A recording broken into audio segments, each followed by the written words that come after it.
Okay, good day everyone. We are here in session 12 of Theoretical Foundations in Nursing. It is about Virginia Henderson's nursing need theory. So she says that the unique function of the nurse is to assist the individual, sick or well, in the performance of those activities contributing to health or its recovery or to peaceful death. That he would perform unaided if he had the necessary strength, will, or knowledge, and to do this in such a way as to help him gain independence as rapidly as possible. So, amo na siyang ginahabag ko sa inyo nga need ni client sang self-reliant nga ginatawag. So, tudloan natin sila kung paano mag-independent sa self nila. So, sa life history, she is known to be as follows: the Nightingale of modern nursing. She is the modern day nursing mother of nursing, and the 20th century Florence Nightingale, and the first lady of nursing. She was born in Kansas City, Missouri in 1897 and died on March 19, 1996. Diploma in Nursing from the Army School of Nursing at Walter Reed Hospital, Washington, D.C. in 1921, and worked at the Henry Street Visiting Nurse Service for 2 years after graduation. In 1923, she started teaching nursing at the Norfolk Protestant Hospital in Virginia. So, sa theory description niya, she emphasized the importance of increasing the patient's independence so the progress after hospitalization would not be delayed. Of course, sa itong hinahambal ko nga self-reliance, so dapat need naton tudluan or tagaan sang intervention or instruction si patient para para independent na siya sa iya sa iya kung paano niya obrahon party sa iya health condition. So, assisting individuals to gain independence in relation to the performance of activities contributing to health or its recovery. So, need natin sila tudloan about sa independence. She categorized nursing activities into 14 components based on human needs. So, later tackle natin ang 14 components niya. She described the nurse's role as substitute or doing for the person, supplementary or helping the person, complementary working with the person with the goal of helping the person become as independent as possible. So later i-discuss natin about diri sa nurse's role. There are 14 components of nursing needs theory. So sa physiological components, amo na siya ang breathe normally, eat and drink adequately. Number 3, eliminate body waste. So, self-explanatory naman na siya. 4, move and maintain desirable postures. Naman na siyang body mechanics. Ang need natin sang body mechanics or postures bala para like maghakwat si patient or kung paano bala proper mechanics ang aton nga lawas or proper movement. 5 is sleep and rest. Select suitable clothes, dress or undress. Undress, syempre like kung ara ka mo sa swimming pool or undress naman na siya. Maintain body temperature within normal range by adjusting clothing, modify environment. Keep the body clean and well-groomed and protect the integument. And avoid dangers in the environment and avoid injuring others. So, safety siya.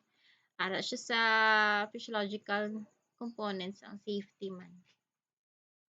Physiological aspects of communicating and learning. Okay, number 10 is communicate with others in expressing emotions and needs, fears or opinions, and learn, discover, or satisfy the curiosity that leads to normal development and health and use the available health facilities. So, sa spiritual and moral, worship according to one's faith. Of course, each one of us has a different religion, so we must respect others' beliefs in one's faith. Next is sociologically oriented to occupation and recreation. So we work in such a way that there is sense of accomplishment and play or participate in various forms of recreation or activity like sa groups. Recreation. So, sa theory ni Virginia Henderson, theory in view of meta-paradigms. So, sa nursing, temporarily assist an individual who lacks the necessary strength, will, and knowledge to satisfy one or more of 14 basic needs.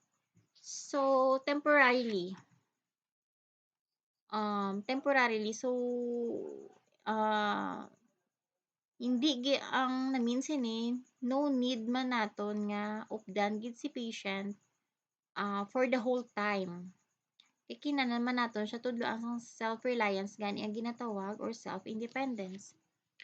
And next is assist and support the individual in life activities and the attainment of independence. As like what I've said, the nurse serves to make the patient complete, whole, or independent. The nurse is expected to carry out the physician's therapeutic plan or dependent plan sa physician. Individualized care is the result of the nurse's creativity in planning for care. Nurses should have knowledge to practice individualized and human care and should be a scientific problem solver. And in the nature of nurse role is to get inside the patient's skin and supplement his strength, will, or knowledge according to his needs. So, as a person sa theory ni Virginia Henderson, have basic needs that are components of health, requiring assistance to achieve health and independence or peaceful death.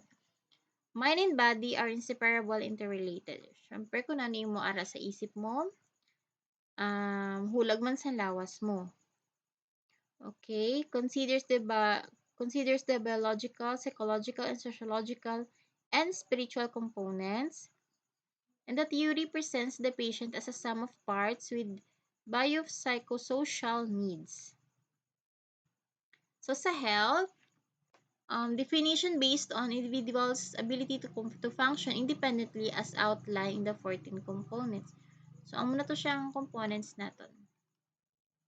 Ma-work as independent to sa isa ka patient. Nurses need to stress promotion of health and prevention of cure and of disease. So, syempre need naton ihambal or i-promote ang health gid man. So, hambagan nila prevention is better than cure. So, para hindi na maglala ang health condition ni patient. Good health is a challenge affected by age, cultural background, physical and intellectual capacities, and emotional balance is the individual's ability to meet these needs independently. Of course, good health is a challenge man. For example, like sa mga bata, maobra pa nila ang tanan nga activity, hampang, amo na siya. Unlike sa aging na, even though na gusto mong paobrahon, magsaka ka sa bukid or mag-hiking ka daw or any activity, syempre hindi na kaya sang lawas to. Kaya syempre, ga aging ka na, mga tigulang na imo lawas, ka pala na damo na sakit, imo mabatsyagan physically. So, good health is a challenge man eh. Like for example, sa food or sang bata-bata ka pa, pwede ka pa kakaon sa mga junk food, soft drinks, or any foods nga, nga pwede makadamage sa health mo. But, kung ga-aging ka na, of course, damo na bawal. Ito syempre maka-affect sa imo condition or sa disease mo man. Okay, sa environment, settings in which an individual learns a unique pattern for living. And all external conditions and influences that affect life and development. Individuals in relation to families, of course, environment, it discusses about the sa palibot mo. Ano imo environment, maka-affect gina sa imo health. Maka-affect sa imo health, physically, mentally, socially, tanan gina siya. So, minimally discusses the impact of the community on the individual and family. And basic nursing care involves in providing conditions under which the patient can perform the 14 activities unaided.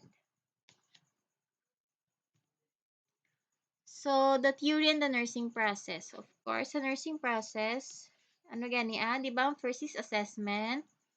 Next is diagnosis. Next is planning. Intervention kag evaluation. So, sa assessment, amo na siya ang Henderson's 14 components. Diagnosis, analysis, compare data to knowledge base of health and disease. Nursing diagnosis. Kay sa data mo, amo to na discuss ta about sa ano shucks. Sa objective and subjective. So sa assessment, dira ka makakuha sang sang data mo. Kung ano ang pwede i-diagnose kay patient. Planning, identify an individual's ability to meet their own needs with or without assistance, taking into consideration strength, will or knowledge. Document how the nurse intervention galing. So sa planning, di na ka maka-create kung ano yung mga plan or goal sa patient. Later on, i-evaluate mo naman siya kung effective ba ang imong mga plan sa kay patient. So sa nursing intervention, document how the nurse can assist the individual sick or well. Of course, tanan nga obrahon mo kay patient sa independent nursing intervention, document mo gid na siya. Assist the sick or well individual into performance of activities in meeting human needs to maintain health, recover from illness, or to aid in peaceful death. Implementation based on physiological principles, age, cultural background, emotional balance, and physical intellectual capacities, and carry out treatment as prescribed by the physician. Of course, dala na siya sa ating intervention ang carry out doctor's order. Last is evaluation, Henderson's 14 components and definition of nursing. Use the acceptable definition of nursing and appropriate laws related to the practice of nursing. And the quality of care is drastically affected by the preparation and native ability of nursing personnel rather than the amount of hours of care. And successful outcomes of nursing care based on speed, with or which degree to which the patient performs independently the activities of daily living. So sa evaluation, dili natin ma-evaluate kung aton nga plan is na met or partially met or not met. Sa planning, dira ka na siya maka-create kung like example after 3 days the electrolyte imbalance of the patient will become normal. Muna siya kay syempre for example na LBM si patient, so ano imo plan mo nga ma-replenish ang fluid nga nadula sa lawas ni patient kay syempre sige siya LBM, sige siya eliminate sang waste. So diri ma-evaluate mo kung na-met mo gid man ang goal mo nga naging na-normalize ang ginabatsyag ni patient. Henderson's 14 components as applied to Maslow's hierarchy of needs. So si Maslow,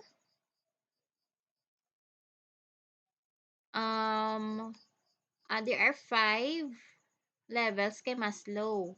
Amo na siya physiological needs, safety needs, love and belongingness, self-esteem, and the last is self-actualization na siya. Actualization kay Maslow. Pero kay Henderson, 4 lang gid ka level. So sa first level, amo to tackle natin about sa physiological needs, and breathe normally or need natin ng oxygen, eat and drink adequately or sa food, eliminate body waste, move and maintain desirable postures, sleep and rest, select suitable clothes, maintain body temperature within normal range by adjusting clothing, modifying environment, and keep the body clean and well groomed and protect the integument. So the next is safety. Of course, safety first gid ta dapat. Avoid dangerous environment and avoid injuring others. So gapati gyud man kamo safety is mas need naton compare sa love. Next is love and belongingness. Communicate with others in expressing emotions, needs, fears, or opinions, and worship according to one's faith. So, dili makasulod ang communication with the others. So, sa self-esteem, work or something providing a sense of accomplishment, play or participate in various forms of recreation and learn, discover, or satisfy the curiosity,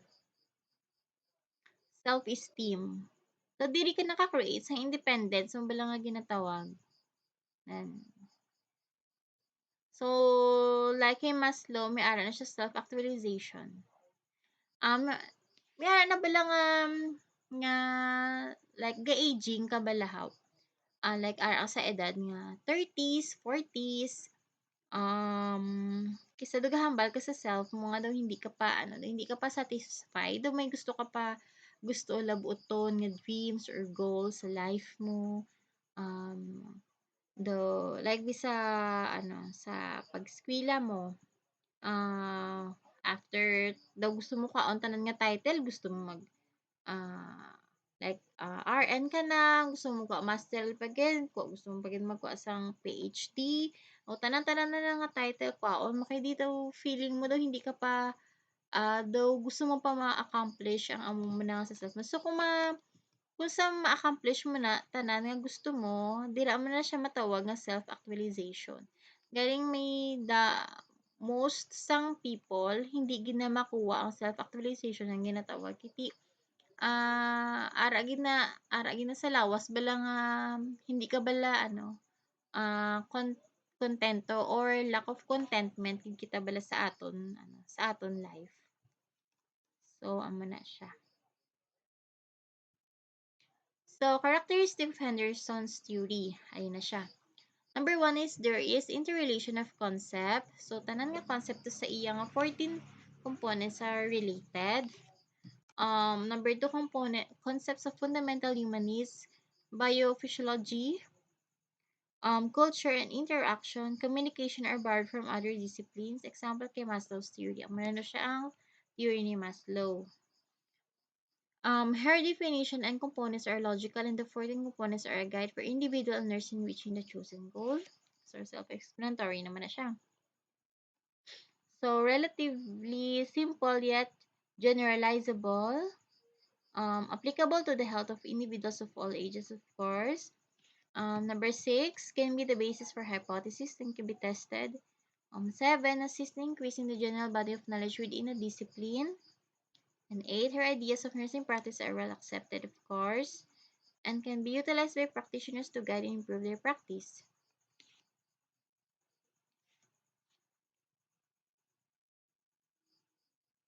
So, 3 levels comprising the nurse-patient relationship. Nurse is a substitute for the patient doing for the patient. That is substitute. Amo ni siyang ginapakita mo paano imong care nga ginahatag kay patient. You are doing something. You are doing something for the patient. So, amo na siya as a substitute for the patient. Nurse is a helper to the patient, helping the patient, all supplementary. Maganihambal ko nga, not all the time, pwede naton, pwede kasaligan ni patient. Kay dapat tudloan naton sila maging self-reliant. Or self-reliance ang ginatawag. In that way, maka-help kita sa ila. So, mag-abot ang day nga hindi na kamo upol or mapuli na si patient sa balay nila, kabalo na siya kung paano niya obrahon. Kasi syempre, ginbuligan mo siya mo. So, tanan nga instructions or tanan nga um, health advices ang ginanom sa iya. So, obrahon niya ginaya. Next is the nurse's partner with the patient or working with the patient or complementary. You are working with the patient. Complementary na siya. Okay. As a general, tandaan nyo lang, si Virginia Henderson, siya yung, tandaan nyo lang 14 components of the nursing theory niya. So, hapos man na siya, no basic man na iya nga, Ito self-explanatory naman iya nga nursing needs theory. Dila na siya ga-focus ang iya theory. Okay, guys. Thank you for listening sa inyo.